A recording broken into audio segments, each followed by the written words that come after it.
On January 20, 1969, a family of 6, Carol 44, Joni 41, Alex 17, Michael 15, and the twins Jake and January 13 years old, were traveling in Nevada between Elko and Battle Mountain when they got caught in a terrible storm.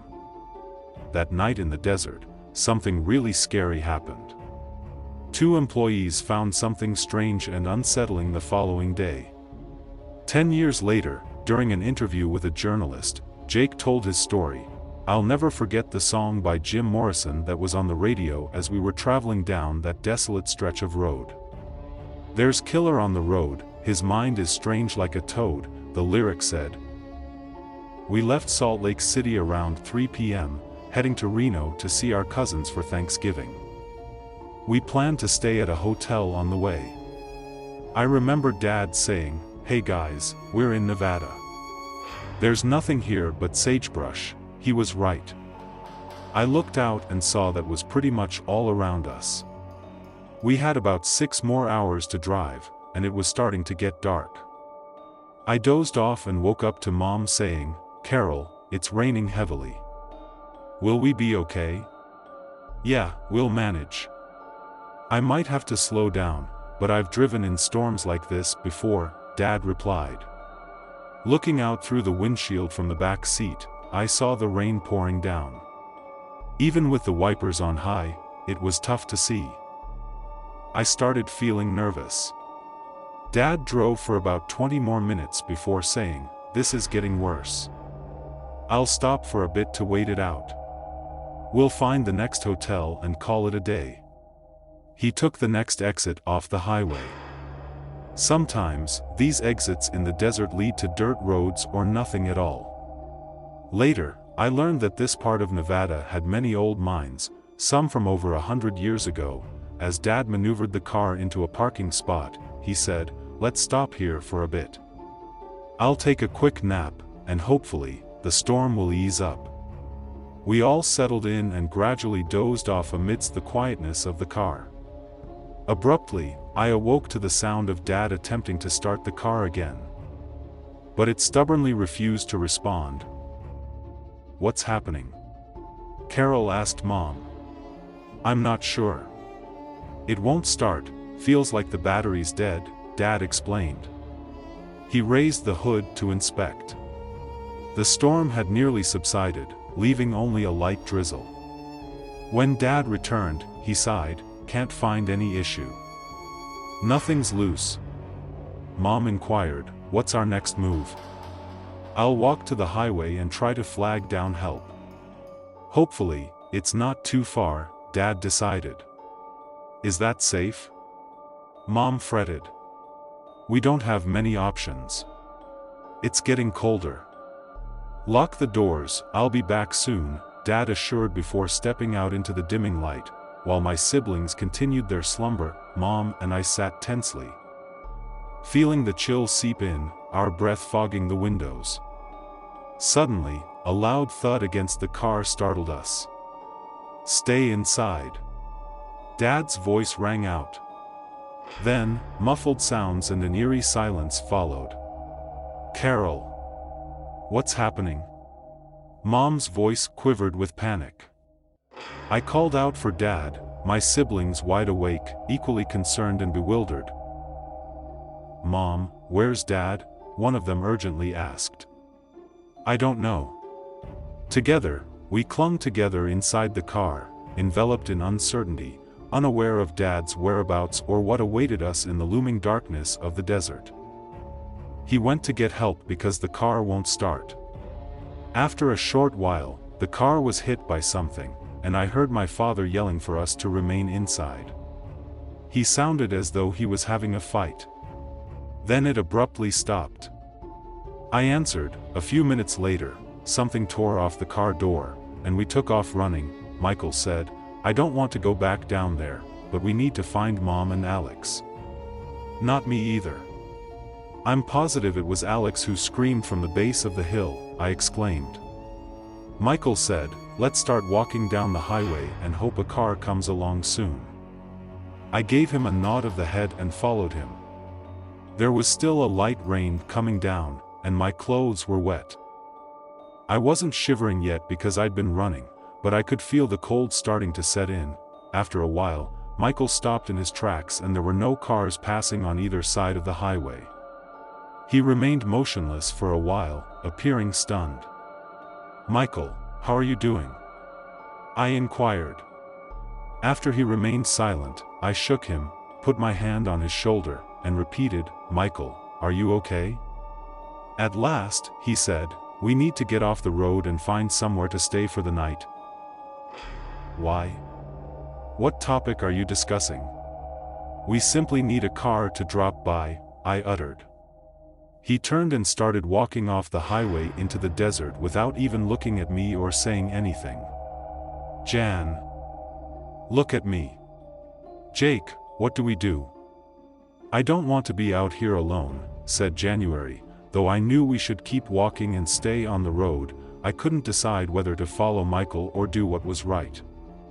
"All right, let's go with Michael," I answered. "I hope he knows what he's doing, but I'm not sure what he's doing." Following him, we staggered along the soft, damp dirt that covered the desert floor. He never looked back or said anything as he went. He appeared to be in a trance of sorts. He was also moving pretty quickly, making it occasionally difficult for Jan and me to keep up.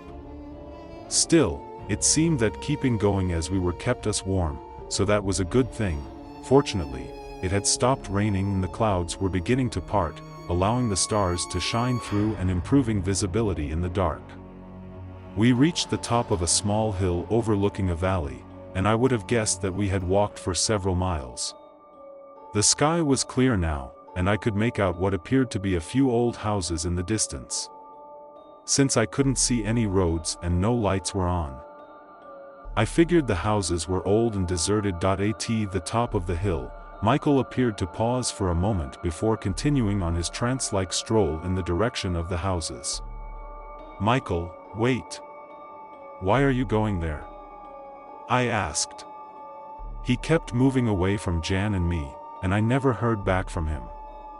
"Jan, hurry up. We must stay ahead," I remarked. Jan simply nodded her head without saying anything. I could see she was tired and cold because she had her arms wrapped around herself. But at that precise moment, I recall feeling appreciative. When we jumped out of the car, we were still wearing our shoes. I noticed Michael was getting close as we kept moving in the direction of the houses. When I got within a stone's throw away from the first house, I caught some sudden movement out of the corner of my eye. This made me immediately stop, and Jan, who was behind me, walked into the back of me, saying, "Hey, why'd you stop?" I said, pointing to the left of the first house. "I saw something moving over there." With fear in her voice, she questioned, "What did you see?" I answered, "I'm not sure, but it wasn't Michael." When I realized Michael was nowhere to be found, I began searching around for him, and a wave of intense fear overcame me as if I had been struck by a baseball bat. "Michael. Where are you, Michael?" Not too loudly, but out loud, I said. Moments passed with no reply. "Jake, I'm afraid," Jan said. "Yes, I agree," I said, keeping my feet firmly planted on the arid ground. I was about to call out to Michael again when I saw something dark about the size of a man, but it was not built like a man. 50 yards in front of us, running from one house to the one next to it, I nearly let out a scream as I staggered back into January. "Were you present when that occurred?" I questioned Jan, my voice quivering. "Observe what?" "Jake, you're terrifying me," Jan retorted. Pointing to the spot where I saw the object running, I remarked, "Something big ran from that house to that one over there." We stood there, terrified beyond belief, discussing our options when Michael let out the most horrifying scream. We remained silent throughout. Never in my life have I heard him scream like that, and I will always remember it. The dark thing ran towards the house, and we heard a thrashing noise from inside. Jan began sobbing, seized my arm, and gave me a firm squeeze before asking, "Jake, was that Michael?" I'm incredibly afraid. Although my body was telling me to run, my mind was not listening. The thrashing sound abruptly stopped. At that moment, I managed to move my body and loudly whispered to Jan, "We have to run. We must now leave this place." "Where should we go?" she inquired. "Swivel around and return the direction we came." "We need to hurry," I replied. I started to back away, but Jan wouldn't budge, so I took her by the arm and began dragging her with me. After a while she regained consciousness and turned around to walk with me as quickly as we could away from the houses. We soon found ourselves running through the dense sagebrush instead of just walking. I couldn't stop watching my back to make sure the dark creature wasn't following us. We paused when we reached the other side of the hill where we had previously stood because we were out of breath. Jan looked at me and then back at me, crying. Though I wanted to cry, I could not. All that had happened to me in the last few hours seemed unreal, and I was in a state of shock. I saw movement on the hill's horizon just as I was about to tell Jan that we should keep going. It was standing atop the hill and staring down at us, as far as I could tell. I was about 5 feet 5 inches at the time, and the sagebrush we had been running through reached almost my shoulders. This thing appeared to be about the same height as me, but it had a much wider build. Its head's shape against the skyline was also incredibly strange.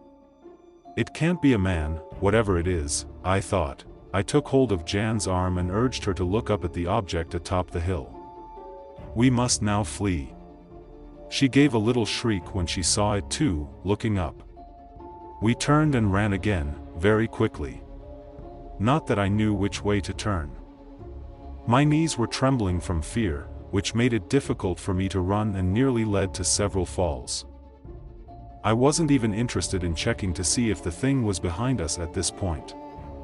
I just concentrated on moving quickly through the dense sagebrush. While I ran, I also made sure I could hear Jan behind me. Suddenly, without warning, I tripped over something and started tumbling down a deep, dark hole. As I tumbled through the darkness, time seemed to slow down, and the thought, "This is how I'm going to die," went through my mind as clear as day. When I finally stopped, I landed on my back and could see Jan was on her way down as well. A few seconds later, she landed on top of me, which hurt like hell. She lay there not moving or saying anything. I assumed she was unconscious. As I looked up through the darkness, I could see the stars clearly in the sky. The hole we'd fallen in appeared to be square-shaped at the top. A few minutes went by when suddenly, the dark thing that had been chasing us appeared at the top of the hole, looking down at us. It was easy to make out its outline against the stars. I started shaking Jan, saying, "Wake up, Jan, wake up. It's right there, looking down at us. Get up." No matter how hard I shook her or yelled at her, she would not wake up. Her body was lifeless like the doll she used to play with when she was younger. For what seemed like hours, the dark thing just stood there, not moving an inch. The dark thing turned quickly, disappearing as if it had never been, as the sky began to turn color, indicating that sunrise was not too far off. I was immobile as I lay in that hole, watching the night give way to day, Jan's lifeless body still resting atop me.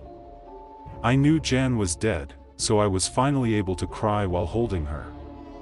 I repeatedly told myself out loud as I lay there that this is how I was going to die because her body was beginning to get cold and had rigor mortis. This is how my death will transpire. When the sound of laughter and men conversing woke me up, I wasn't quite sure how long I'd been out. I initially believed that I might have struck my head too hard, but then I noticed movement above me. With the last of my remaining strength, I cried out, "Help me, help me." Suddenly, I saw the head of a man appear over the hole and he said, "Holy, come on over here." Above the hole, another man materialized. They then conversed with one another. Then, I figured, one of them dashed off to get help. "Hey, how are you doing?" inquired the lone man. Tears were streaming down my face as I replied, "I need help, my sister is dead." "Don't worry, Max has left to get assistance." The man, who I later learned was Brent Wiscombe, said, "You hang in there and don't move, we'll get you out."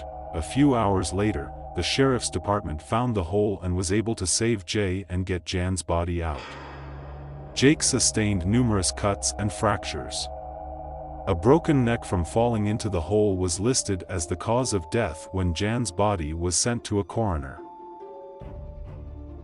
That very day, Max and Brent, who worked for a mining company, were assigned to erect a fence around the abandoned mine shaft in order to stop exactly this kind of thing from occurring.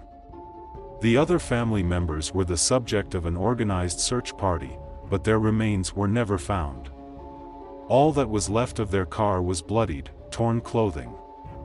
As Jake had said, they located the old abandoned house and found parts of Michael's clothing inside.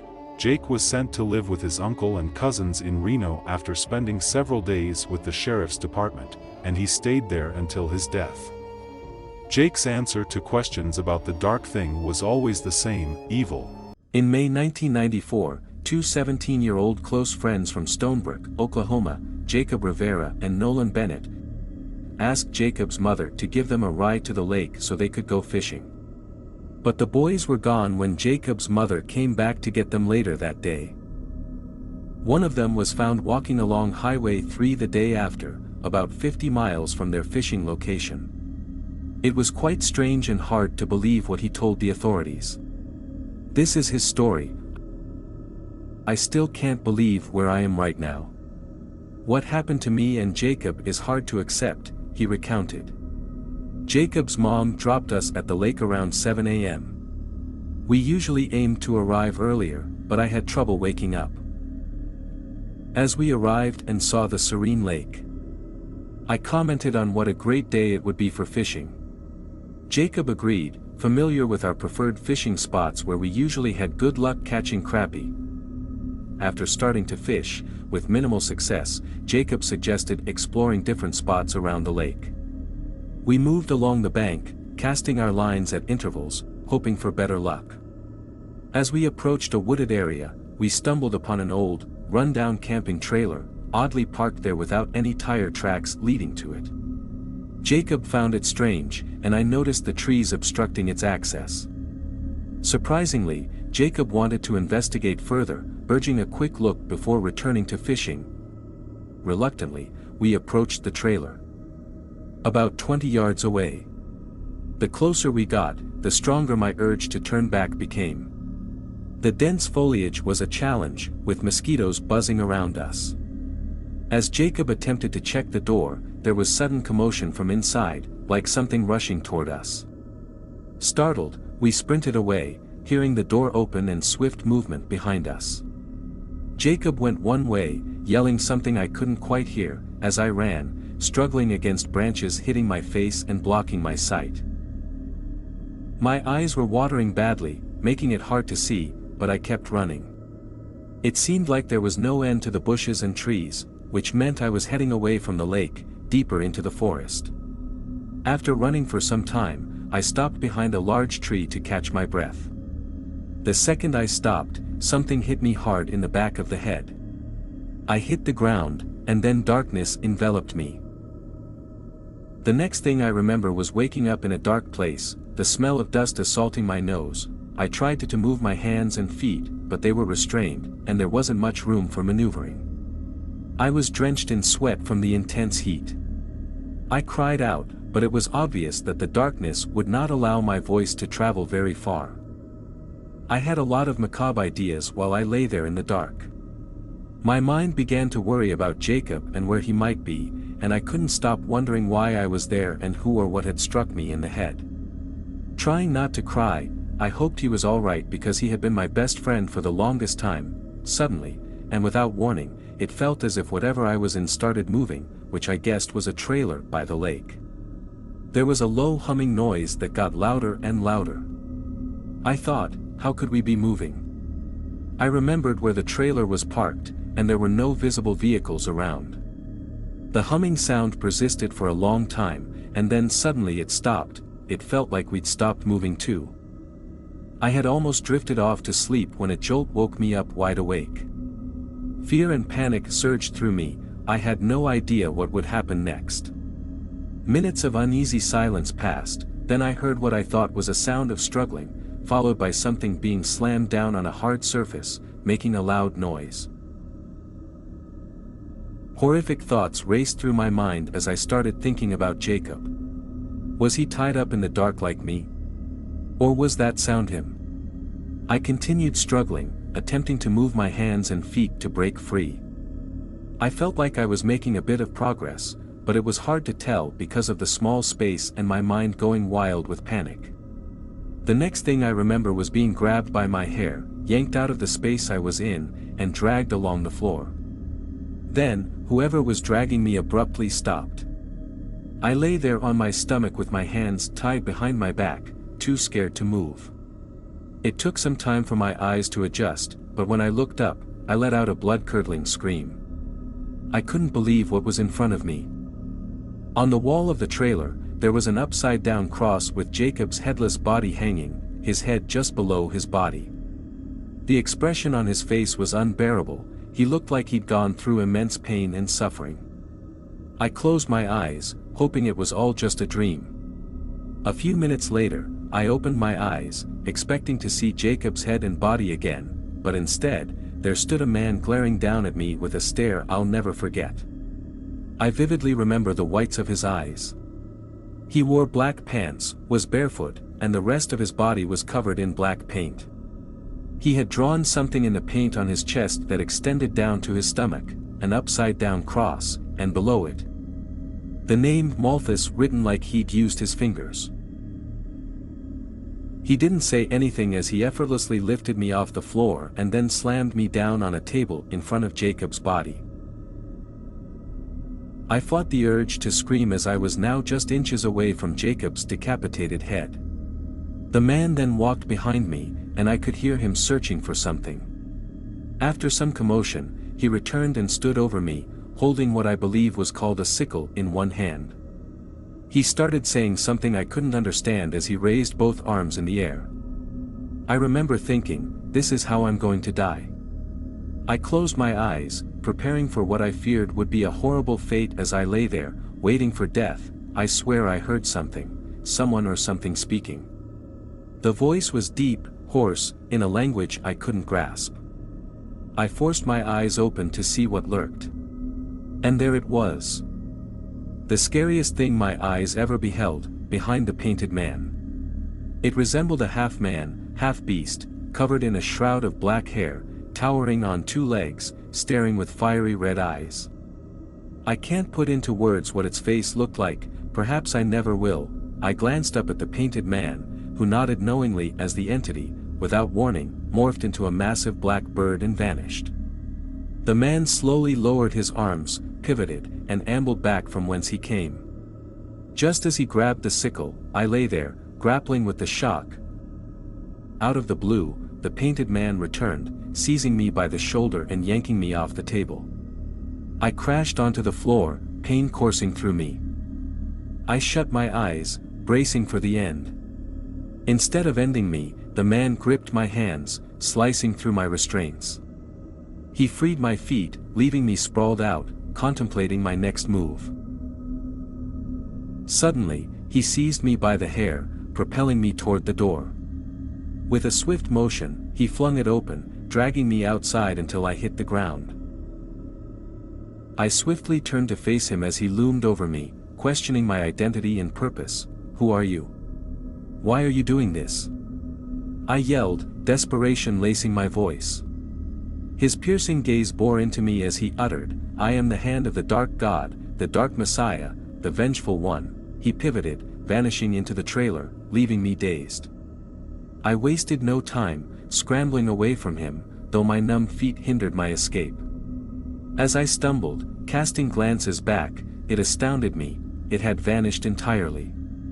Moreover, the landscape was unfamiliar. I found myself in a desert, a place I'd only ever seen in books and on TV. I wandered through the desolate expanse until I stumbled upon a highway, utterly drained. Collapsing in its midst, I awaited rescue by a passing car. I miss my friend, Chase Bennett, gone, unbelievably vanished. Chase was discovered over 1,000 miles from his previous location, picked up along Highway 95 in Bullhead City, Arizona. His story, incredulous as it was, found belief by virtue of absence of alternatives. Jacob, missing without a trace, prompted a search. Nolan's recounting led authorities to the spot where he claimed release from the enigmatic painted man. His footsteps imprinted the ground. Juxtaposed against what seemed to be 4 trailer tire marks, appearing as if conjured from thin air. Despite investigations, Jacob remained elusive, declared deceased eventually.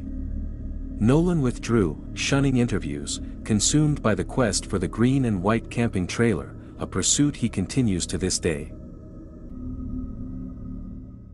In 1973, a Boy Scout troop embarked on a weekend camping trip to Gooseberry Reservoir, nestled within the Utah mountains. 18 adventurers set out, yet only 17 returned. Jacob Swenson's absence lingered for 2 decades until whispers surfaced about his reappearance. The tale about to unfold is a recounting of the events from that pivotal weekend, narrated by Jacob's closest companion, Dakota Nelson. During a 2005 interview with a freelance journalist, Dakota was present the weekend Jacob vanished and immediately alerted the scout leaders about his disappearance. No recorded footage of Dakota exists as he staunchly declined camera interviews over the years. Since then, he's deliberately slipped off the radar, citing the haunting grip of this incident on his life. Where do I even start? What I'm about to disclose is an unfiltered retelling, an exact recounting of every detail as it unfolded. I've been branded a liar, even a murderer, but frankly, I couldn't care less. I witnessed the events that night and encountered something inexplicable 20 years later, upon arriving at Gooseberry Reservoir at 3 p.m. on that balmy Friday, June 8, our spirits soared. School was out for the summer, and being 13 years old, Jake and I were thrilled for this camping escapade with the Boy Scouts. We were seasoned campers, having ventured on numerous outings before. The allure of Gooseberry Reservoir's promising fishing and the freshly commenced summer vacation intensified our excitement. Jake, known as both Jake and Jacob among friends and family, shared my fervor for fishing, and Gooseberry Reservoir was famed for its abundant catch. Our campsite was swiftly established, our tents pitched within a stone's throw from the lake, a mere 100 yards away. Proximity to the water made us jubilant, it meant easy access for our fishing ventures. Jake and I, being inseparable best friends, naturally shared a tent as we typically did during our scouting adventures. Each tent accommodated 2 boys, while the troop leader occupied a separate one. After setting up our shelter, we wasted no time and hurried to the lake with our fishing gear in tow. That day remains etched in my memory. The weather proved ideal, and our angling skills were rewarded with half a dozen fish before dusk settled in. Returning to camp around 7:30 or 8 p.m., we relished a feast, cooking and indulging in the fish we'd caught, reserving the remainder for the next day's meal. The subsequent hour or 2 unfolded with us gathered around the crackling fire, weaving tales, and relishing each other's humor. It was a splendid day, brimming with laughter and camaraderie. When we finally retired to our tents for the night, I couldn't ascertain the time precisely. Without a watch, the hours seemed irrelevant in the camping realm. However, it was undoubtedly late, and I swiftly drifted off into slumber. My next recollection comprises Jake unzipping the tent, roused by the need to relieve himself. I soon slipped back into unconsciousness and awoke abruptly to the chilly night air brushing against my face. Sitting up, I discerned that the tent's door remained ajar, and I called out into the darkness, seeking Jake's whereabouts. Silence pervaded the night, my repeated calls yielding no response. A tinge of fear crept in, compelling me to venture out in search of him. Clad in shirt and shorts, I quickly donned my shoes and grasped my flashlight. Stepping out into the night, an unsettling sensation enveloped me, an eerie quietness, a feeling of being observed. Chills coursed up my spine. Every hair on my body stood on end. Surveying the vicinity around our tent, I failed to spot Jake.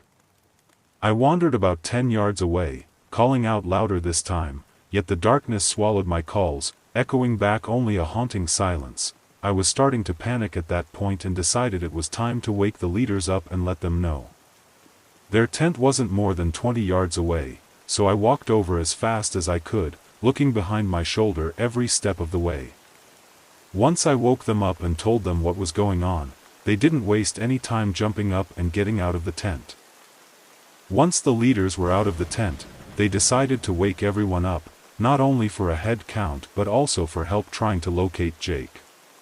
The leaders almost immediately started yelling out Jake's name, but like before, there was no response. The leaders gathered us in a circle and explained that we were going to form a line and make a sweeping circle, greeting the area, looking for Jake. They instructed us not to get more than 10 yards apart and made sure each person had a flashlight. We then formed a long line and started walking slowly in a big circle. Everyone yelled out Jake's name every few minutes or so. We'd stop walking and yelling to see if Jake would respond, but again, nothing. I wasn't sure how long we'd been searching when one of the other boys yelled out, "Hey, I found something. Get over here." I'll never forget the tremor in his voice. Everyone immediately ran to his position and looked down to where he was pointing. There on the ground was a small pool of blood. A minute went by without anyone saying anything. One of the leaders spoke first and said, "This had to be the work of either a mountain lion or a bear." Another leader added, "It's not safe to continue searching in the dark." The plan was to wake up early, drive into town, get the sheriff and search and rescue before going back to sleep. Though we all pulled our tents close together in a circle, I doubt anyone slept a wink that night. As soon as it was light enough, everyone quickly piled into the cars, and we drove down to the nearest town, which was Fairview. We went straight to the sheriff's station and told them what happened. A search and rescue party was quickly formed, and we all left, heading back to camp so we could help in the search for Jake. They even rounded up some hounds so they could try to track Jake's scent. We made it back to camp about 2 hours later. When we got out of the car, the sheriff took me aside with one of his deputies and had me show and explain everything that took place the day before, starting from when we arrived at Gooseberry. We then showed the sheriff, his deputies, and the search and rescue party, along with the hounds, where we'd found the small pool of blood. I vividly remember the hound standing there sniffing the blood and the ground around it, then suddenly taking off. We all took off following the hounds, everyone yelling Jake's name as the hounds led us through the thick forest of pine trees and aspens. We must have gone several miles through that thick forest, over some steep mountains and ravines, before finally coming to a river that was high and fast-moving. Unfortunately, there was no way anyone could safely cross it. It was there the dogs lost Jake's scent. The sheriff then called everyone into a circle and said they're bringing up horses so they can widen the search and move faster.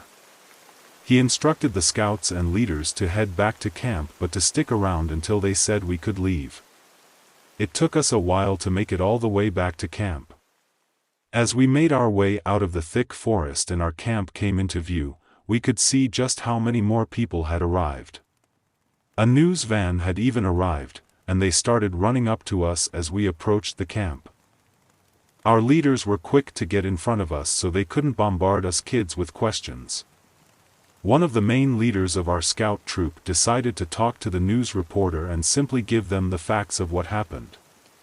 While one of the leaders was talking to the news, the other leaders moved us away from them and over to a more secluded area so we could be alone. The rest of the day was pretty much a haze and seemed surreal.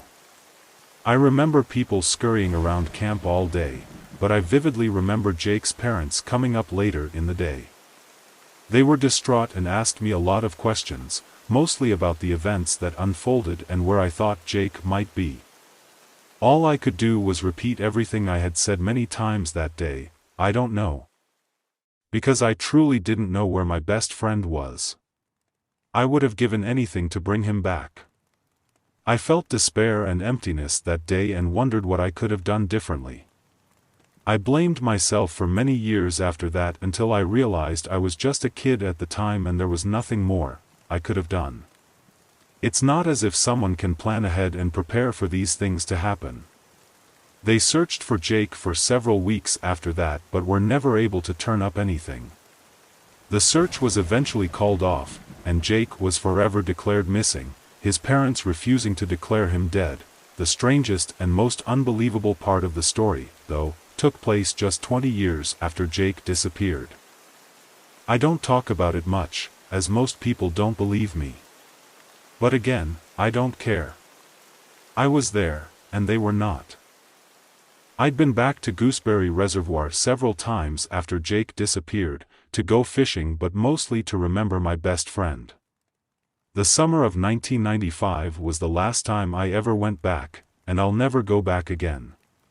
It was the last weekend of May, which meant there was still snow on the peaks of the mountains, and the water was cold.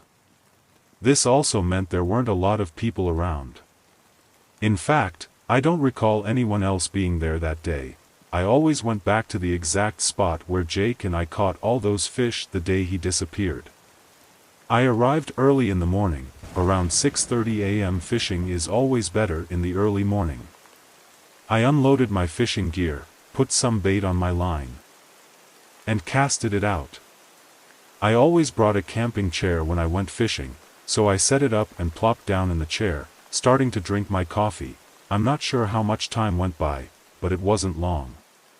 I remember, though, I was about to take a sip of coffee when I heard from behind me, "Hello, Dakota." I immediately froze because, to my knowledge, there was no one else around yet. I slowly stood up and turned around. About 30 yards behind me stood a man I didn't recognize. He was extremely hairy from head to toe, wasn't wearing shoes, and had worn tattered clothes on. I stood there for a bit, not able to speak. When I finally did speak, I said, "Who are you?" He stood there looking at me and finally replied, "It's me, Dakota." "It's Jake." I remember a shot of horror and adrenaline immediately flowing through my body. I stood there frozen, unable to move a muscle. When I could muster up the words to speak, I said, "Where have you been all these years?" Jake's next words will haunt me until the day I die, and I think about them almost daily. "I'll never forget," he said, "I was taken, and you must leave now. They're watching you." Leave now? Yeah, after that, I didn't even think. As quick as I could, I loaded up my gear, threw it into the back of my truck, jumped in, started the engine, and left as fast as I could. I looked in my rearview mirror as I drove away and saw Jake slowly walking back into the trees. As I drove towards town, I was torn if I should tell anyone or not because who the hell would believe me, right? I wasn't sure what happened was real either. It seemed too surreal to me. I didn't tell a single soul for several years after it happened for two reasons. Number one, I knew no one would believe me, and number two, I did not want to go back there. If I told the authorities, they'd make me go back with them or they'd think I was crazy. Another reason is Jake's parents were old and had come to terms with his disappearance. I couldn't stomach giving them hope and having them go through it all over again. I decided to wait until they passed. That's about all I have to say. I've never been back and never will. I don't know who they are or who he was referring to, but like I said, I think about it every day of my life. Veriovkina Cave. With a depth of 7,257 feet, 2,212 meters, Veriovkina Cave stands as Earth's deepest cave. The magnitude of its depth necessitates over 4 days and thousands of feet of rope to fully descend. And what's the deepest cave without a few scary incidents? These are the tales that unfold. Situated on the border between Russia and Georgia lies the Caucasus Mountains, noteworthy for various reasons.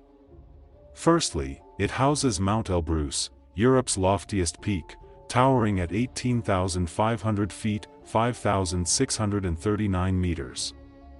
On the western side of the Abkhazia region lies a subset of the Caucasus Mountains known as the Gagra Range. This area hosts substantial mountains, the tallest of which stands just over 3,353 m. However, the distinguishing feature here is the Gagra Range, primarily crafted from limestone by ancient rivers over its geological past. These prehistoric rivers sculpted numerous deep canyons and Earth's largest known caves. In fact, the Gagra Mountains shelter 4 of the deepest caves on the planet, and the most profound among them is Veryovkina Cave, surpassing 7,000 feet, 2,314 meters, in depth. To put it in perspective, that's akin to stacking 23 Statue of Liberties atop one another. The entrance to Veryovkina Cave sits at an altitude of 7,500 feet, 2,286 meters, necessitating a literal mountain climb to access it. Upon arrival, one is surrounded by rocky cliffs amidst the mountain ranges. And amidst these cliffs lies a seemingly unremarkable hole in the ground. It's apparent it's a cave entrance, but one never anticipates its descent extending for over a mile into the earth.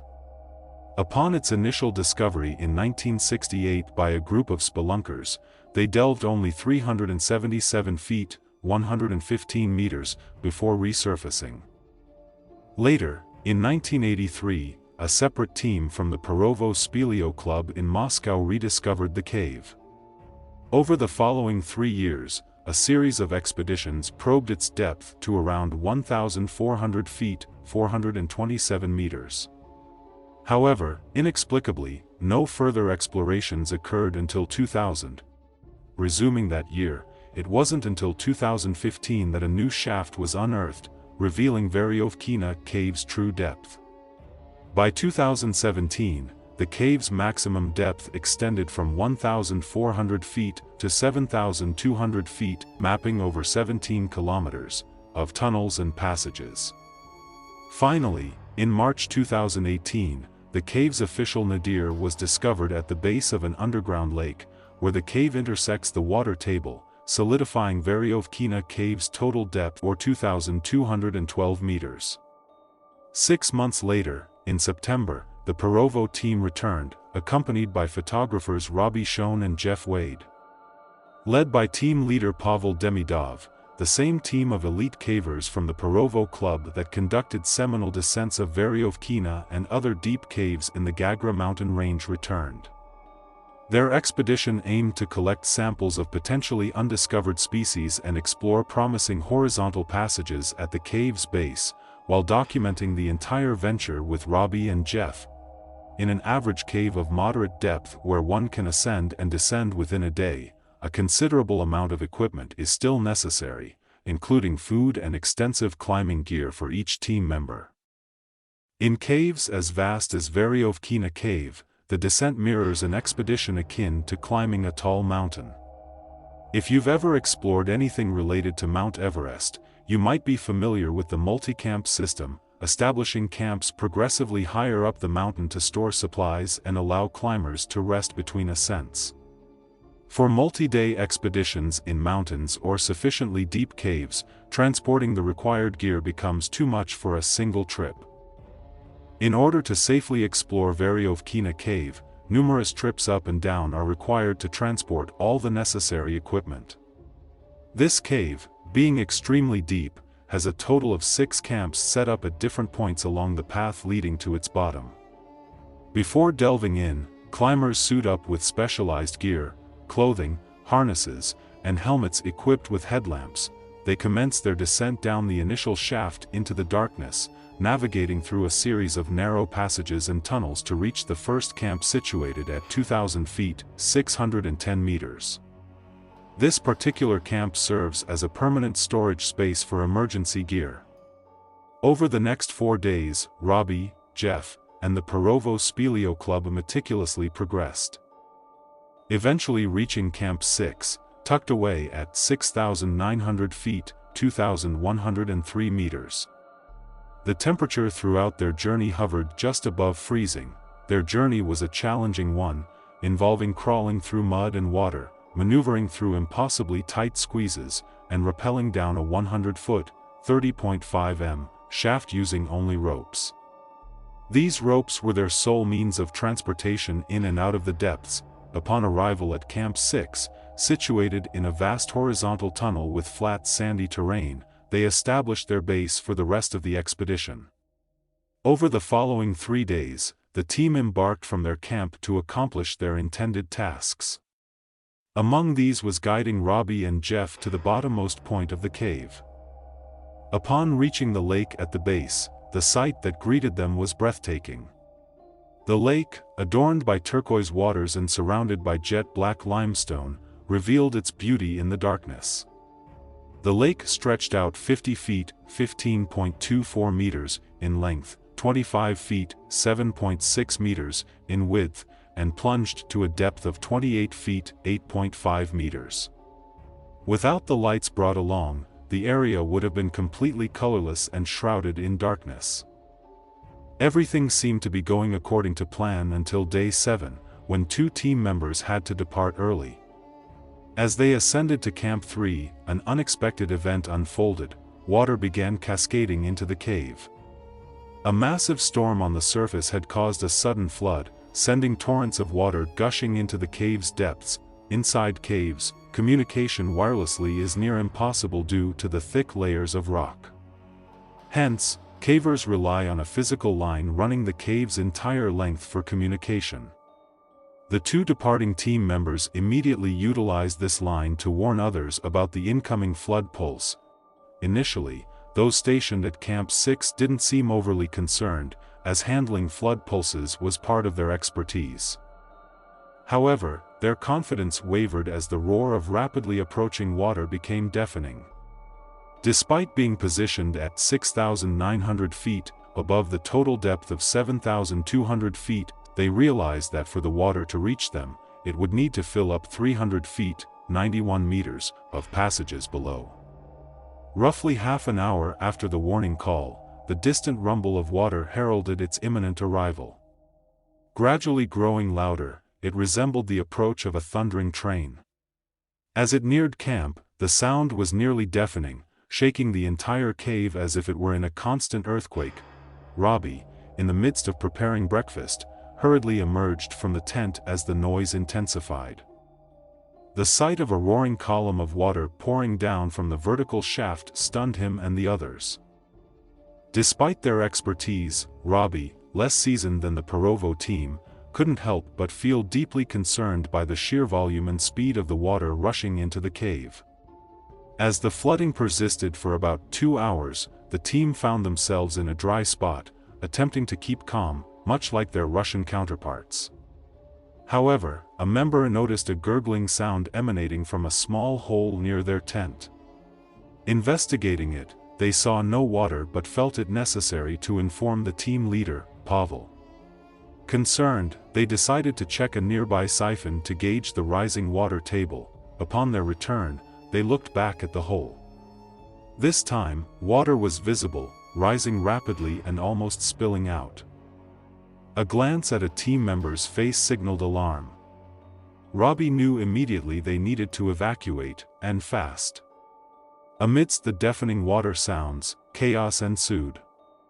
They hastily packed essential gear, donning latex suits over their fleece layers, abrasion-resistant nylon shells, and harnesses. Robbie faced the tough choice of leaving behind his costly camera gear and personal belongings. Realizing any delay could endanger lives, he hastily saved the memory cards, stashing them in his suit for the photographs. With a call to start their ascent, Robbie and Jeff embarked on their climb, leaving behind the Russians at Camp 6. Meanwhile, the Perovo team awaited their leader, Pavel, before beginning their ascent. Navigating towards the vertical ropes, Robbie and Jeff encountered a narrow traverse resembling a bridge along a wall. Previously an empty chamber, it was now nearly flooded, reaching the bridge's edge due to the rising water. At the traverse's end, where the vertical ropes terminated, water gushed in from the shaft above. Robbie, under the deluge, clipped his ascenders to the rope and began his ascent. The force of the water was overwhelming, nearly suffocating him. Managing to create a small air pocket under his helmet, he focused on the white rope, moving his ascenders as fast as possible. Finally, finding a ledge to step onto and escape the waterfall, Robbie glimpsed a shoulder-sized hole from which the water violently surged, appearing like a fire hose consuming the entire space. He realized he couldn't make it through the intense downpour. Yet, as the lead climber with the rest following behind, he had to attempt it. Uncertain of the conditions below, he had to try. The force of the water allowed him to move ascenders only inches at a time through the squeeze. He made it, realizing Jeff had to do the same. Climbing higher, he entered a dry section, a stark contrast to his frantic ascent driven by adrenaline. Jeff, catching up, urged him to slow down, snapping him out of his frenzied state. They continued together, relieved to be alive, wondering about the team below. Reaching Camp 5 at 6,200 feet, they anxiously awaited the Russians. Amidst the cave's tremors, a distant headlamp emerged below. Andrei climbed into camp, signaling hope. But his silence about the others worried them. Together, they pondered the worst-case scenario. Down below, the Perovo team faced challenges. The flooded bridge forced them to swim to reach the ropes. As Pavel ascended, the chamber transformed into a whirlpool, testing their struggle against the raging waters. 15 minutes after Andrei's arrival, 5 more lights appeared, signifying the team's ascent. Watching their resilience, Robbie reflected on their fortunate timing. If they had been the last to ascend, survival might have been uncertain. Their safe arrival in camp brought laughter and relief, yet Robbie remained rattled, constantly checking for rising water.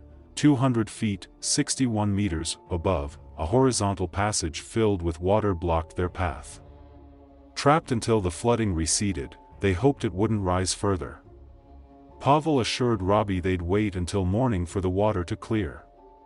Over the next 16 hours, the raging waters gradually subsided, ending a 20-hour flood triggered by a week of relentless rain, followed by a severe storm. The raindrops were reported to be the size of nickels during the storm. This harrowing experience prompted the team to reconsider their assumptions about cave flooding, leading to plans for improved surface monitoring and additional escape points in lower chambers. Despite the expedition's abrupt end, they had accomplished most of their objectives. New tunnels were meticulously mapped, unique cave species were methodically catalogued, and despite the loss of critical camera gear, the invaluable photographic documentation remained intact. However, the annals of Veryovkina Cave were destined to recount another harrowing incident. November 2020 witnessed the observance of a flagrant breach within the cave's sanctity, a rope found anchored at its entrance. This flagrant disregard for the cave's protocol posed potential hazards to the unprepared and raised grave concerns among seasoned explorers. 8 months later, on an August day in 2021, the intrepid Perovo team returned to resume their exploration of Veryovkina Cave. As they descended to the depths, navigating the intricate labyrinth, they encountered curious relics, abandoned crampons and an ice axe. The perplexing discovery defied easy explanation, as these items couldn't have merely tumbled from the entrance. Their presence hinted at a more cryptic narrative.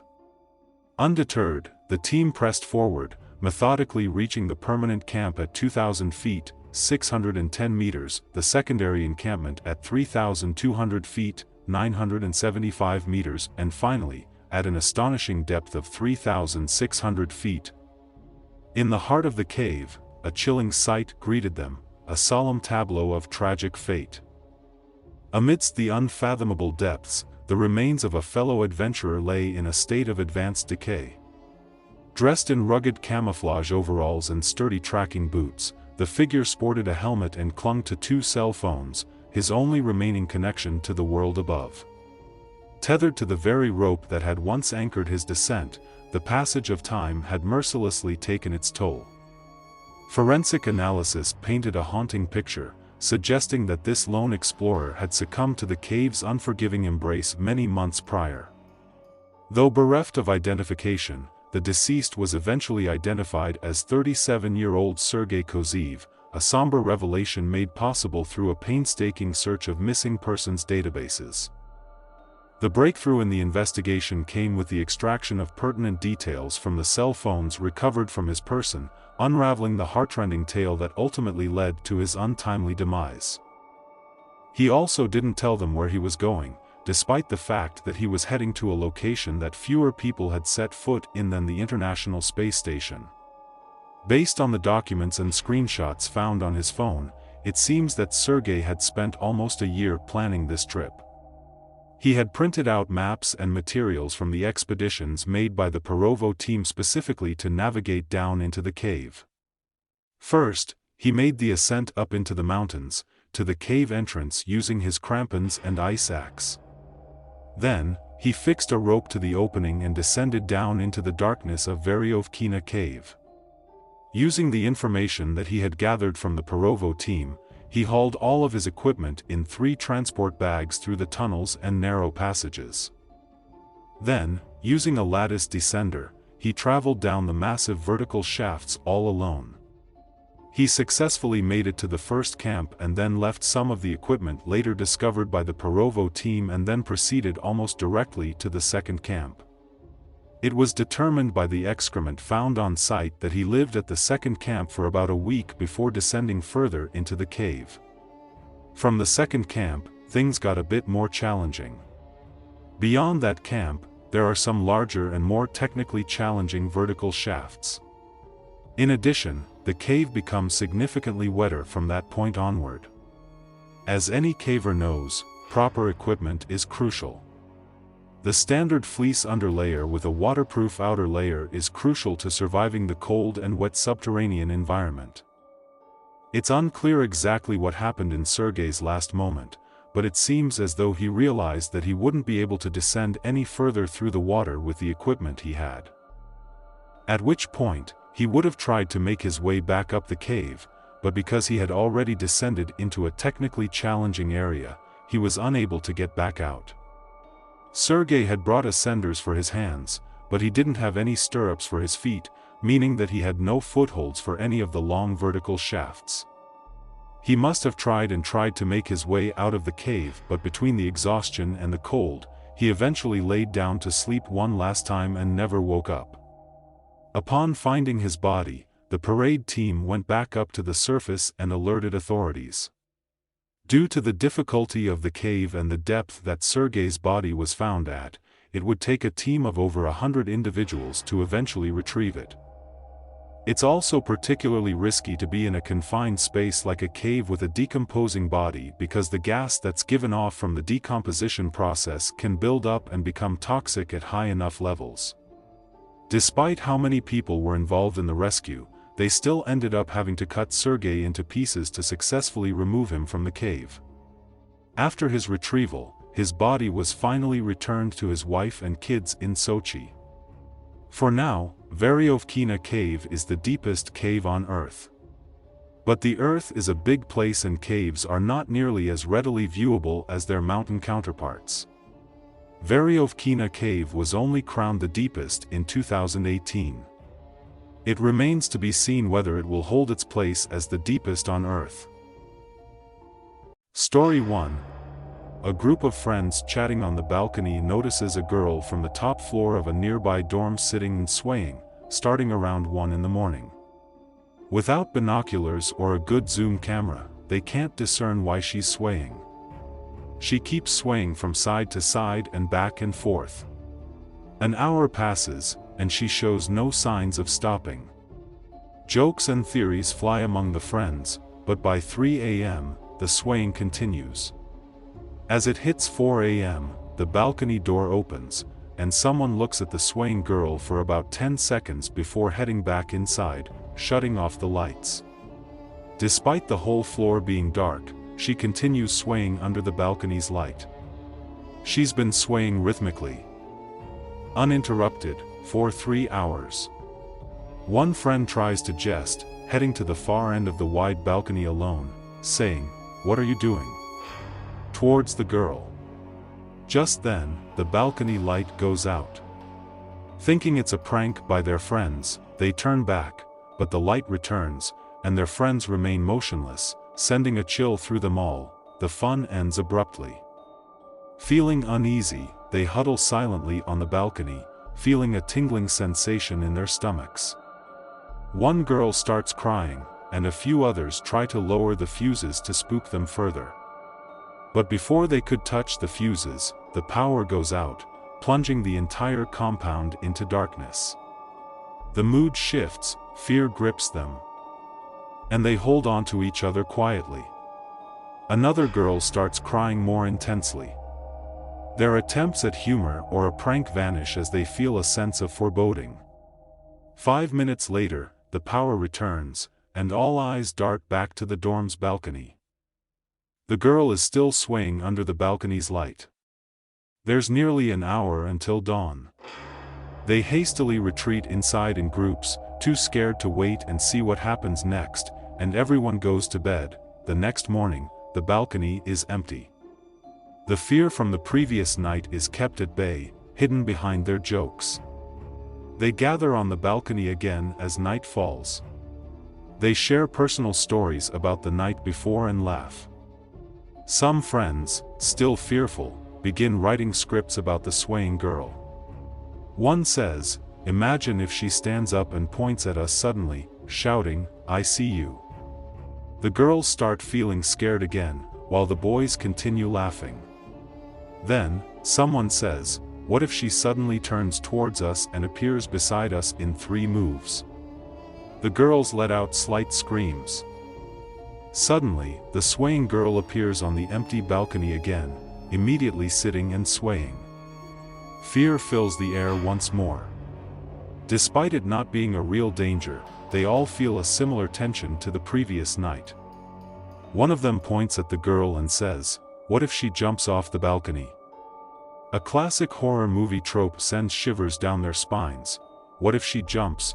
We rush to the dorm, and we can't find her body on the ground.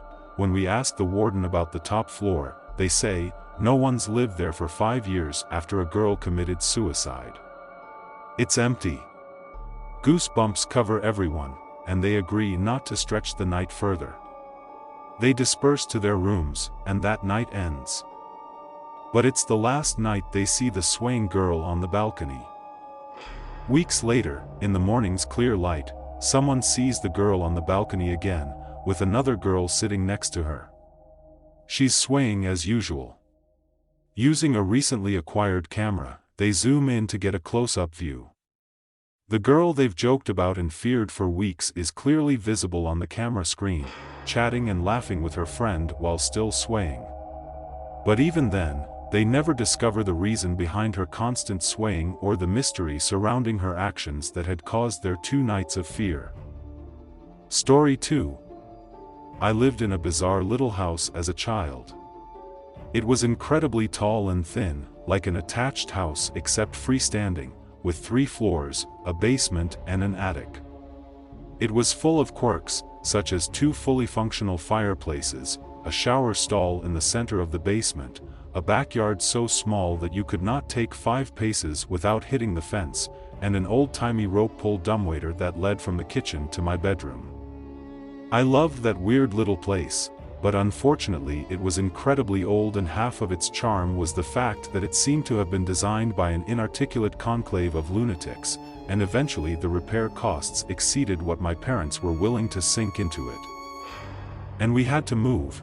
Preparing for the move was a chore. I packed most of my stuff myself, and I had taken to throwing stuff down the dumbwaiter and shoving all my clothes so thickly in my closet that they became a single, solid brick of fabric. While clearing that closet out, in fact, I came across a feature I hadn't noticed before, an attic entrance in the roof. Being an adventurous kid, I opened her up, stood on the clothes brick, and began my first and last exploration into the topmost part of our weird little house. The first thing I noticed was that it wasn't as dark as it should have been. The place was strung with old, red Christmas lights which still burned with leftover incandescents. And a dozen little cracks and holes peeped down into all the bedrooms below. The second thing I noticed was that the place was set up for habitation. The insulation was plasticed away, there was an old gurney piled with sleeping bags and sheets, and a rusted mint green refrigerator which still worked when I tested it. The third thing was the bones.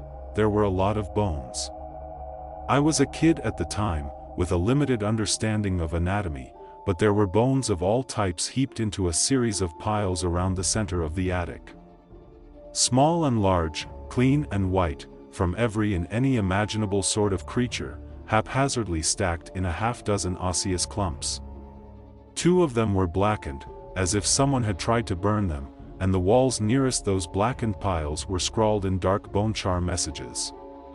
Mostly they were just smears, but the word "sorry" appeared more than once. That room had been sitting over my head for 8 years, while I slept. Story 3. I have a fear of spiders because of a hunting trip I took with my dad and family when I was a kid. I don't enjoy shooting things, not an animal rights activist, but I think killing for game or bragging rights and not for food is wasteful and barbaric. I had brought my Game Boy and they stationed me at one of the ground blinds so I could use the radio to tell the others if I saw any deer headed their way. That I got bored as shit and got tired of grinding in Pokemon, so I turned off my game and started rifling through my backpack to find another. As I did this, I heard a strange whooshing sound that sounded very close, but I couldn't find anything. I walked around outside the blind, and as I came around the backside I saw that the entire outer wall was covered in a mass of fucking interlinked daddy long leg spiders. I considered running like hell, but I had no idea where the camp was. I had been driven out to the blind. My solution was to use my Kenevoff and the lighter from my backpack to blowtorch all the spiders off. Because stupid, that's why. The plan backfired because I made the mistake of standing downwind of the spiders. The second the fire hit them, they all let go and flew at me. The entire wall of them. Flaming, flying, spiders. I immediately started screaming and rolling around on the ground.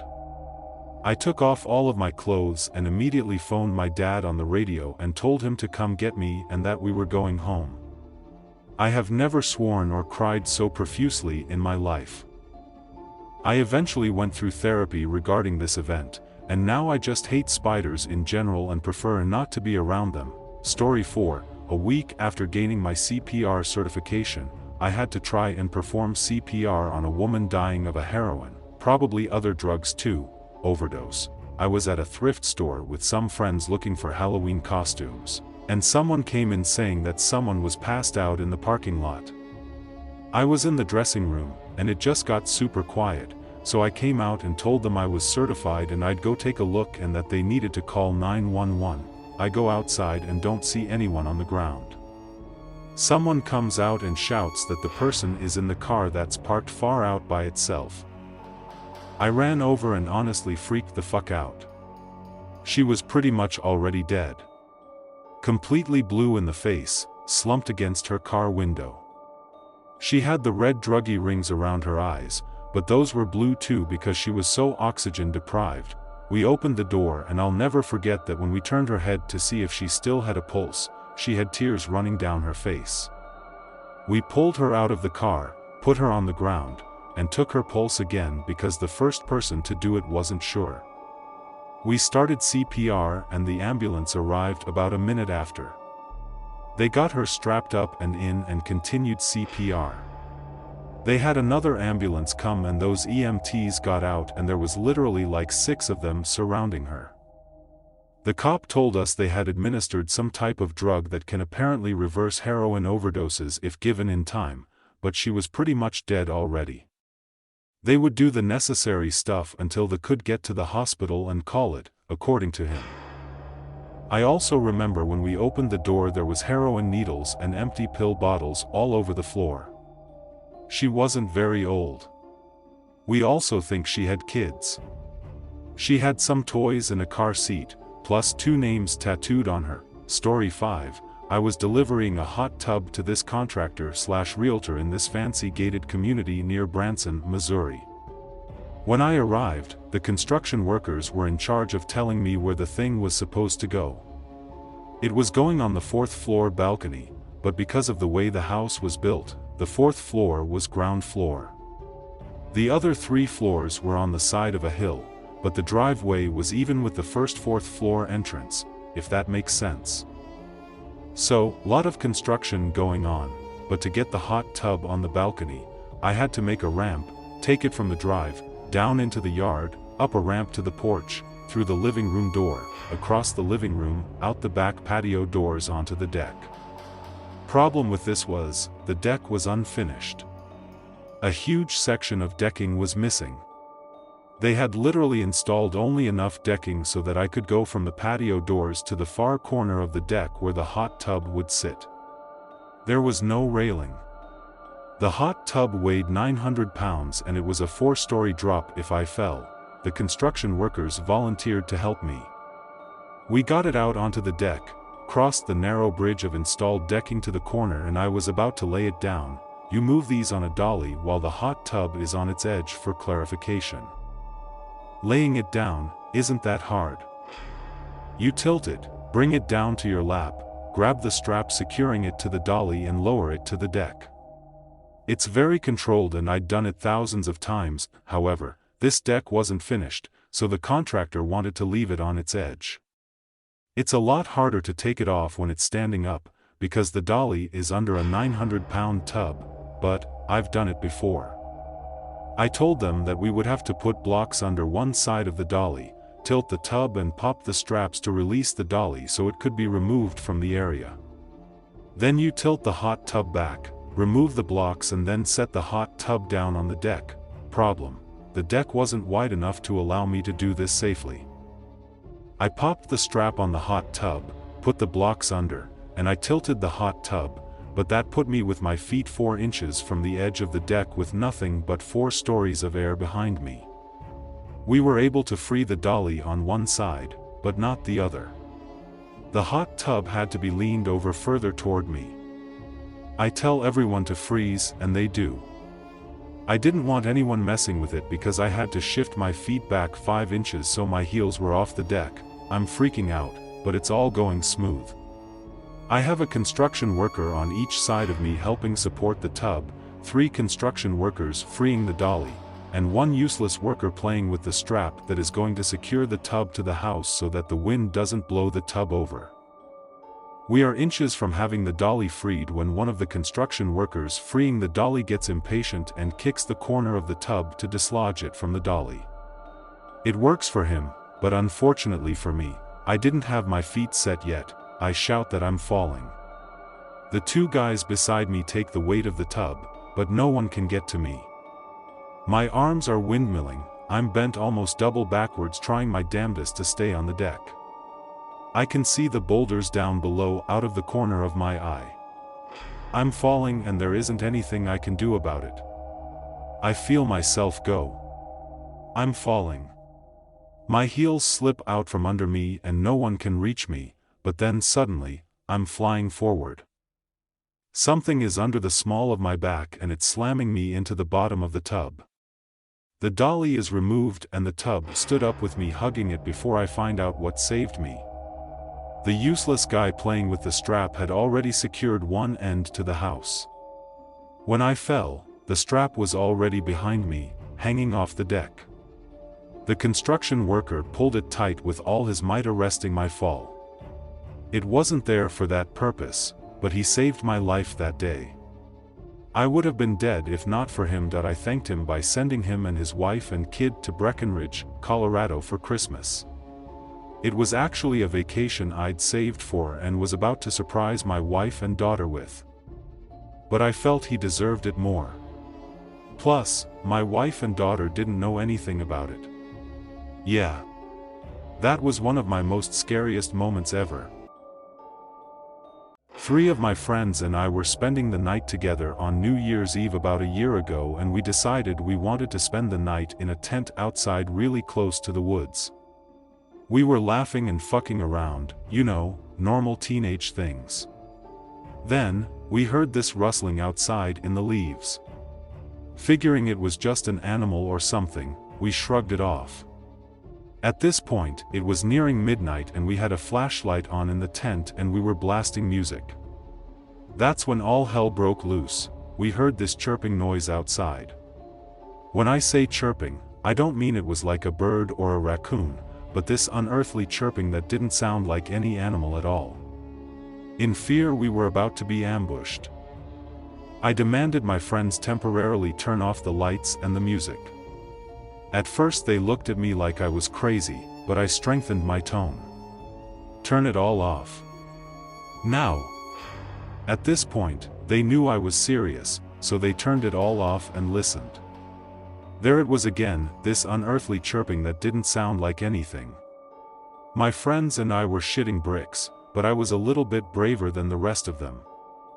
I had been taking karate for about 4 years and I'm a very tall female capable of taking down a grown man, so I figured I could take whatever was out there, or at least I could carry one of my friends if we had to run away. They all tried to play it cool and said it must have been one of those screamer firework things. But I could tell they were all shitting themselves. We carried on screwing around for a few more minutes, desperately trying to forget about the screech chirping thing outside. Then we heard it again, this time, much closer to our tent. This was the first time I could properly hear it. When it made a clearer sound, reality drop kicked me in the stomach. It was fucking big and it was almost right outside our tent. My friends and I were about to shit ourselves, so they start asking me questions as to what I thought it was. I was the friend who was into all things paranormal and I still am, but I've never been a paranoid person. So they asked me.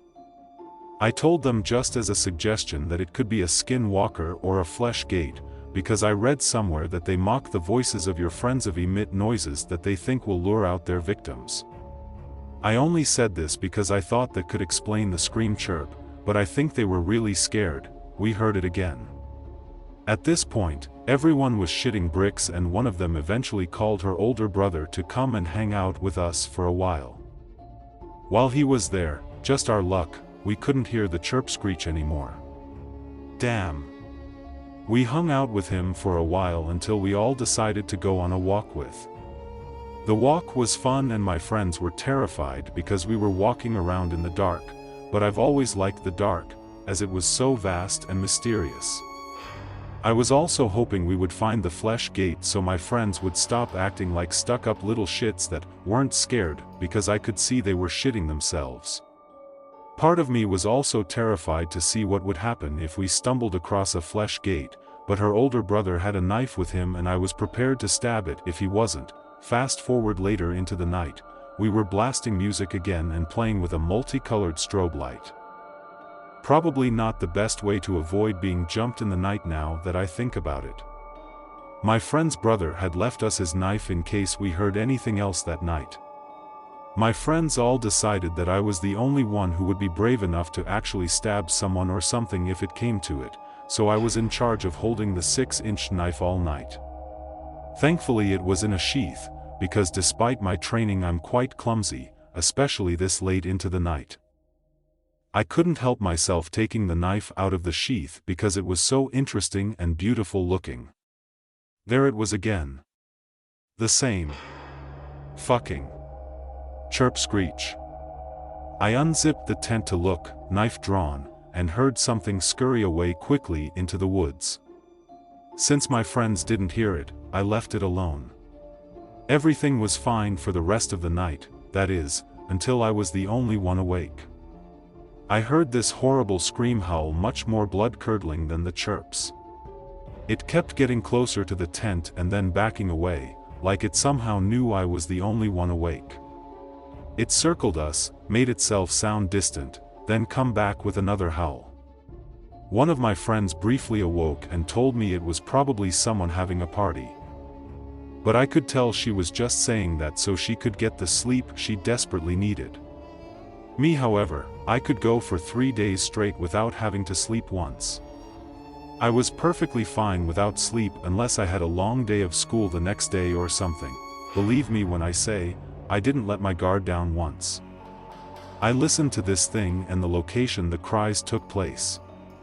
I wasn't about to let some fucking flesh gate or some shit come and kill my friends and I on a night that was supposed to be fun. I drew the knife a few times and practiced slashing the air in case it attacked, but it never did. The fucker just spent hours taunting me, trying to draw me out. I was incredibly tempted to run out there, just to get a look at it, but I knew that was exactly what it wanted. Waiting for me not to be in a group so it could pick the threat off, then my friends. There was no way in hell I would let it anywhere near my friends. The older brother had left to go to a friend's house later that night as well, and the friend we were all staying with lived with her grandma, no strong men. I lived around the neighborhood and both my mom and my dad were home. My dad is a big guy standing at 6 feet 2 inches and strong as hell, but it would be too far to run. I couldn't go out there to see what it was even if I wanted to. Even though I'm pretty damn fast, I was weak considering how late it was and I would become this thing's prey. Knowing this, I just laid back, knife at the ready, listening in absolute horror. You don't know what true vulnerability is until you're on the outskirts of the woods in a tent with 3 lives in your hands while some paranormal creature is hunting you, teasing you, and you only have a close combat weapon that you're not even certain would put a scratch on it. I sat there in silence until around 6 in the morning when I was certain it had stopped. I couldn't take it anymore, the damn thing had driven me insane. My work there was done as I was certain it was gone. I left the knife on my pillow and a note that said I went home and I wasn't dead so I could reassure my friends when they woke up later on. I began to walk home to my house with the streets poorly illuminated by street lamps. There weren't that many, leaving a fuckton of dark spaces that I couldn't see even if I tried. To make matters 10 times worse, my glasses were smudged and I could barely see a fucking thing out of them.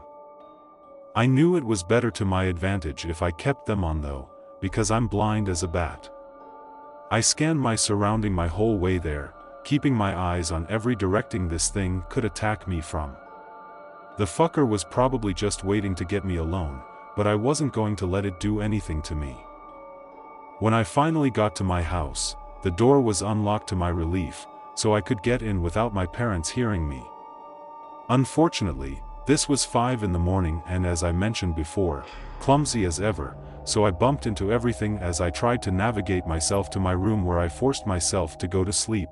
After that, when asked, my friends would say it was a screamer, firework or some animal, but I can tell they were scared and just trying to make sense of it all. I tried to make sense of it too, but I just couldn't. I knew what I heard and it was much worse than they could have imagined. They probably thought I mentioned flesh gates and skin walkers just to scare them, but I truly believe it was one of the two. Nothing like this has ever happened again, but there's a reason we haven't been sleeping outside in a while. On the night of July 17, 1970, 5 lifelong inmates fled Dorchester Penitentiary in New Brunswick, Canada. Among them were John Lee Parker, aged 27, Jack Fisher, 32, Sam Wetmore, 36, George Hannington, 29, and Lemuel Fleming, 41. Their escape led them to an apparently abandoned farm, located approximately 20 kilometers away from the penitentiary. Days later, 2 of the escapees disclosed the haunting events that transpired at that farm. This account is recounted by John Lee Parker, one of the convicts. Our scheme for escape had been meticulously planned over months. The objective, reaching the anonymity of America. We were keenly aware that our best chance lay in putting as much distance between us and the penitentiary. The breakout occurred in the dead of night, around 2 a.m., I reckon. Once beyond the prison walls, we dashed northward, intending to veer west after crossing the Memramcook River. The exact duration or distance of our run eluded me, but the sun was ascending when a dilapidated farm caught our weary eyes. Exhausted, famished, and parched, we deemed it an opportune moment to rest a while. Approaching the farm, its aged facade struck me, neglected, forlorn, like it had languished and used for years. The dwelling appeared unkempt, with overgrown bushes enveloping it. The barn, a crumbling relic. Uncertain of inhabitants, we cautiously closed in. 3 of us aimed for the rear door, anticipating a possible escape from the occupants, while the remaining pair ventured toward the front entrance. Should we encounter anyone, our intent was to immobilize them temporarily, securing sustenance before resuming our flight. I went to the back door with 2 of the other boys and stood there, waiting to see if anyone came running out. A few minutes went by when the door suddenly opened, and it was Jack. He said there was no one in the house, so the rest of us went inside to start looking for some food and something to drink. The inside of the house was as bad as the outside. It was filthy and smelled musty. It looked like some wild animals had been living there for some time. We hunted around for some food, and all we could find were several cans of meat and beans. The faucet inside the house didn't work, so Jack told Sam to go outside to see if there was a well nearby. 10 minutes went by before we heard Sam yelling, "Get out here now!" We all took off running out the back door. Once outside, we heard Samuel again, "I'm in the barn, get in here now." As we ran towards the barn, we could see the barn doors were slightly open. Before going inside, we paused for a moment, looking at each other, not knowing what to expect.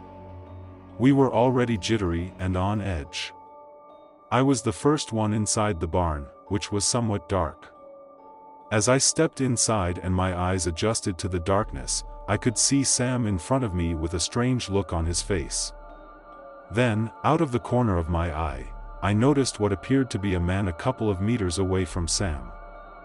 I looked over in his direction and could see it was, in fact, a man. He was standing there, staring at me. He had long silver hair that went past his shoulders and looked to be about 60 years of age. As the rest of the boys came in behind me, they stopped dead in their tracks when they saw the man. We stood there, looking at both Sam and the man for a bit before Jack spoke up and asked, "Who are you, old man? Do you live here?" The man didn't answer, he just continued staring at me without uttering a word. A minute went by before Jack again asked the man who he was and if he lived there, this time more sternly. Jack was always a hothead, and I knew if he didn't answer soon, it could spell trouble for the man.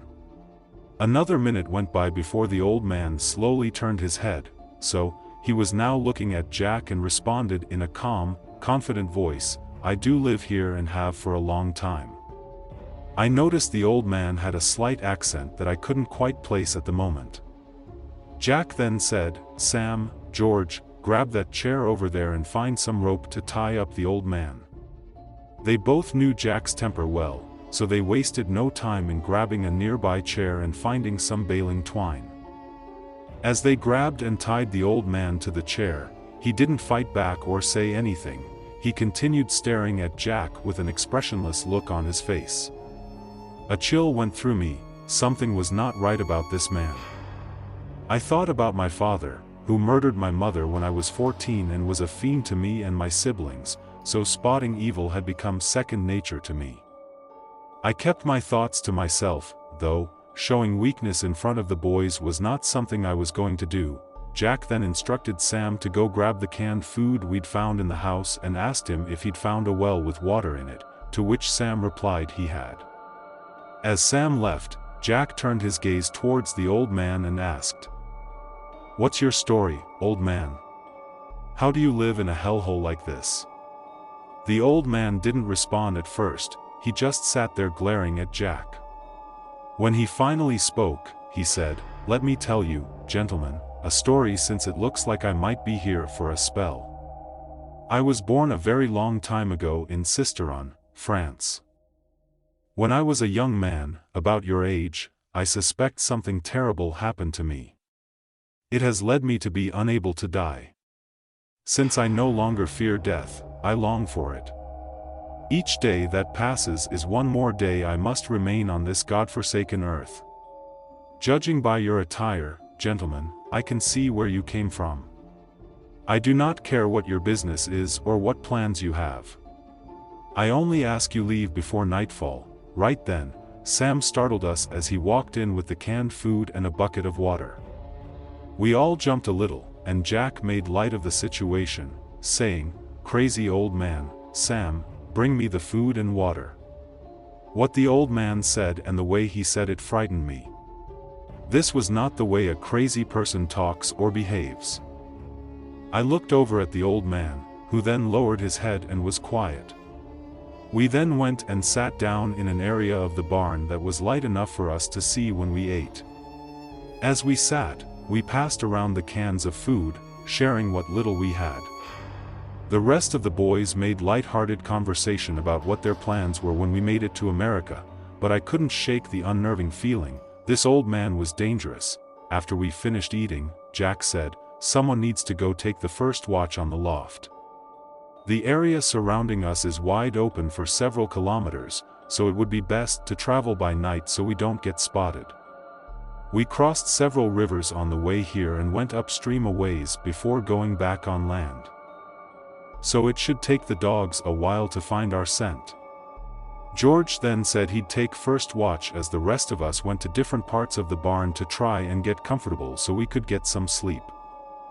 The next thing I remember was being awakened by Lemuel shaking me, saying it was my turn to watch as he just finished, which meant I'd been asleep for several hours. As I made my way to the ladder that went to the loft, I looked over at the old man. He was glaring at me again with an expressionless look on his face. He didn't seem to be at all worried that 5 escaped convicts had tied him to a chair with no idea of what could happen next. When I made it to the loft and looked outside through one of the windows, I could see it was getting to be late afternoon, which meant we'd be leaving in a few hours. I wondered what Jack had in mind for the old man before we left. I sat down on a barrel the other boys had been using to watch from and drifted off into my thoughts. Suddenly, I startled myself awake, having fallen asleep. I jumped off the barrel and noticed it was almost dusk. I hurried down the ladder to see if the boys were still asleep, which they had to be, otherwise, they'd have woken me up by now for sure. As I got down off the ladder and looked in the old man's direction, I couldn't believe what I saw. He was just gone. I ran over to the chair to check and could see the belly and twine we'd used to tie him up were ripped to shreds, lying on the ground. I yelled to the boys to wake up and come quick. Within seconds, they all came running over to my side and were as unnerved as I was. Sam and George had tied him up well, and he didn't look strong enough to rip through the baling twine. The barn was quickly getting dark inside, so I asked Jack, "What should we do now?" when suddenly we heard a noise coming from one of the rooms in the back of the barn. Lemuel spoke up and said, "Jack, let's get out of here. It's hard to see in here, and we need to leave anyway. I'm not leaving without giving the old man a proper goodbye, if you know what I mean. He knows we're escaped convicts. That's got to be him back there in one of those rooms. If you guys are too scared to go back there to get him with me, then just wait here," said Jack. "Fine, but hurry the hell up," I responded. Jack started slowly walking to the back of the barn. There were at least 3 rooms in the back and several stables. Jack always acted like a tough guy, but deep down, I thought he was a coward. The 4 of us watched as Jack disappeared into the darkness. It was getting hard to see in the barn except for a sliver of moonlight from the rising moon that was starting to come down through the cracks in the old wood. At that point, I was sweating and shaking so badly with fear I thought I might pass out when suddenly I heard something let out a growl as Jack screamed out, "You son of a..." Then he was cut off. The 4 of us wasted no time in moving to get the hell out of there. We turned and ran towards the barn doors, which were a few meters behind us. When we hit the doors and tried pushing them open, they wouldn't open.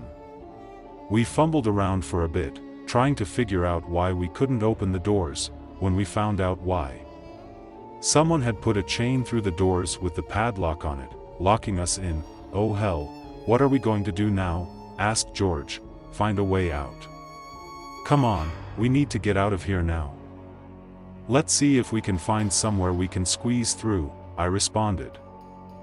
We started feeling our way along the barn wall, trying to see if we could find an opening when I heard what sounded like another growl, then something on 4 legs running fast towards us. I shouted out, "What is that?" Suddenly, and without warning, Sam let out a blood-curdling scream and cried out, "Help! Something's got me!" He continued screaming when suddenly it was as if something ripped out his throat and the screaming immediately stopped. Lemuel then yelled, "Come on, Johnny, let's get the hell out of here now." I didn't say anything, I just started to run away from Sam's screams as fast as I could. As I ran through that dark barn, I kept running into things, almost knocking myself out several times. When I came to what I thought was the back of the barn, I turned around and stood there, trying to catch my breath. As I stood there, I noticed it was dead silent. Nothing was moving or making noise. It was as if the world had come to a halt. A few minutes went by when I heard someone whisper, "Johnny, is that you?" "It's me, Jack." I immediately stiffened up and froze. I thought to myself, I heard Jack scream something awful. Could he still be alive? Then again, I heard someone whispering from the dark, "Come on, Johnny, get over here." I wasn't sure what to do, but I knew I didn't want to stand there waiting to be next. I slowly started creeping towards the sound of Jack's voice when I heard Lemuel's blood-curdling screams coming from the loft area. I started moving faster towards Jack's voice when suddenly I stumbled upon something lying on the floor. It made a grunting sound, which made me jump back. "Johnny, it's me, Jack. Help me up." I reached down to help Jack up when my hand touched a pool of warm liquid on the ground. I put my hand up to my nose and could smell the distinct smell of blood. I fumbled around a bit more until I found Jack's arm and helped him up off the barn floor. It was then I noticed the light from the moon coming in and could see the way out Jack had said he'd found.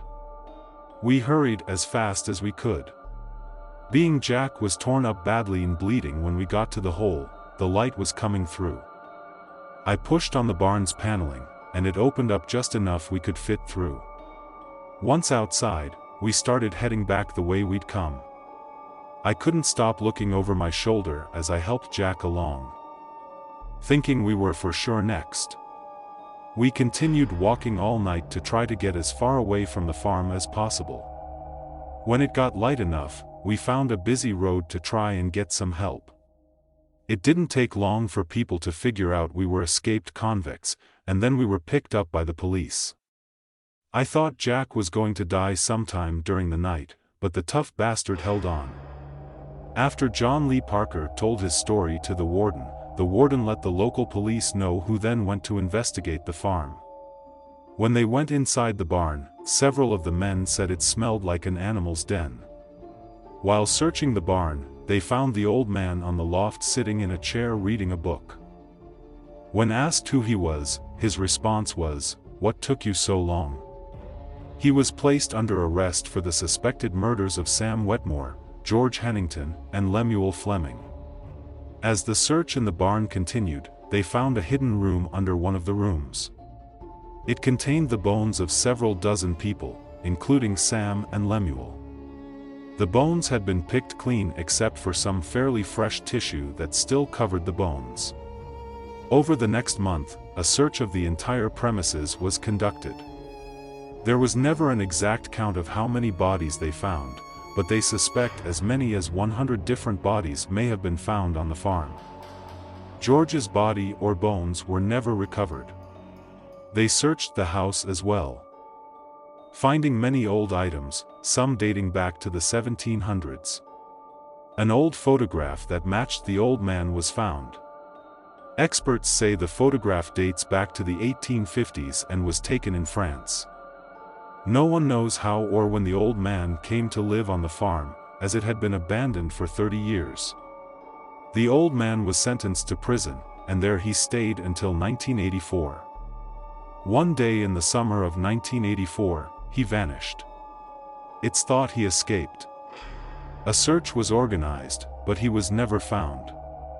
Another family who purchased the land the farm was on have said over the years they'll sometimes see a strange older man walking around the outskirts of the farm, sometimes just standing there staring, then walking back into the trees. The old man would never give his name to the authorities, so his nickname became the Old Man. When the warden asked the old man if the story John Lee Parker told was true, the old man's response was, "I don't deny it." Jack survived his injuries but needed to have his left arm amputated due to the severe damage it suffered.